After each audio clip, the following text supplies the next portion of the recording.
once knew a nigga whose real name was William. His primary concern was making $1 million, being the illest hustler that the world ever seen. He used to fuck movie stars and sniff coke in his dreams. A corrupted young mind at the age of 13. Nigga never had a father and his mom was a fiend. She put the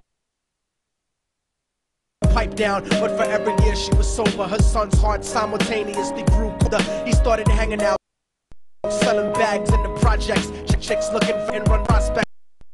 He was fascinated by material objects, but he stood money never back. He built a reputation, could hustle and steal, but got once and didn't have to take the squeal. So criminals he chilled, didn't think it was real. You see, me and niggas like this, I don't project my insecurities on other people. He did for props like addicts and needles, and so he had to prove on his evil mind. Young man, infinite potential, the product of the capitalistic mental. Coincident, dropped school to sell weed, dancing with devil smoke in his eyes, but he was selling trees and gave in his greed.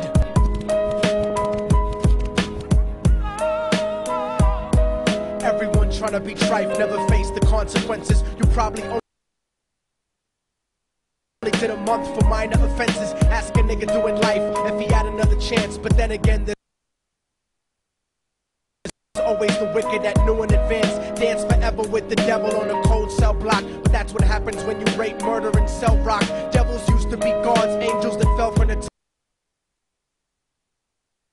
top. There's no diversity because we're burning in the melting pot.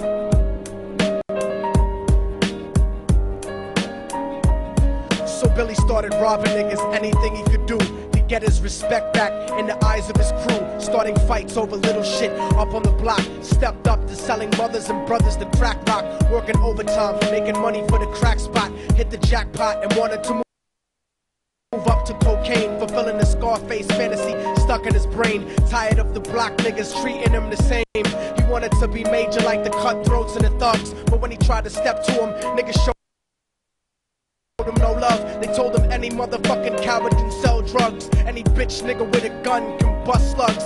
Any nigga with a red shirt can front like a blood.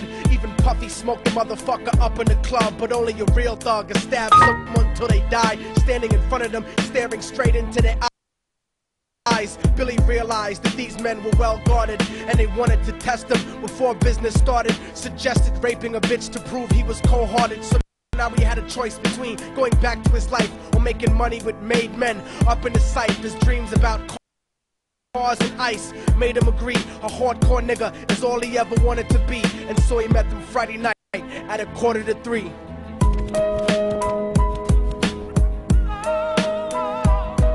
Everyone trying to be trife, never face the consequences. You probably only did a month for minor offenses. Ask a nigga doing life if he had another chance, but then again, there's always the wicked that knew in advance. Dance forever with the devil on a cold cell block, but that's what happens when you rape, murder, and sell rock. Devils used to be gods, angels that fell from the top. There's no diversity because we're burning in the melting pot.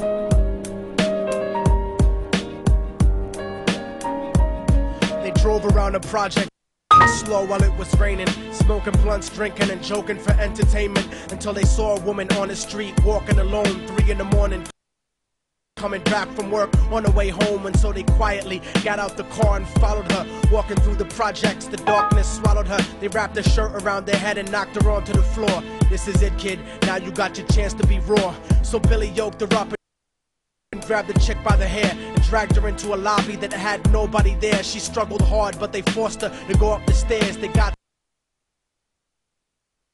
to the roof and then held her down on the ground, screaming, "Shut the fuck up and stop moving around." The shirt covered her face, but she screamed and clawed. So Billy stomped on the bitch till he broke in her jaw. Them dirty bastards knew exactly what they were doing. They kicked her until they cracked her ribs and she stopped moving, blood leaking through the cloth. She cried silently, and then they all proceeded to rape her violently. Billy was made to go first, but each of them took a turn, ripping her up and choking her until her throat burned. Her broken jaw mumbled for God, but they weren't concerned when they were done and she was lying bloody, broken and bruised. One of them niggas pulled out a brand new 22. They told him that she was a witness for what she'd gone through, and if he killed her, he was guaranteed a spot in the crew. He thought about about it for a minute. She was practically dead, and so he leaned over and put the gun right to her head.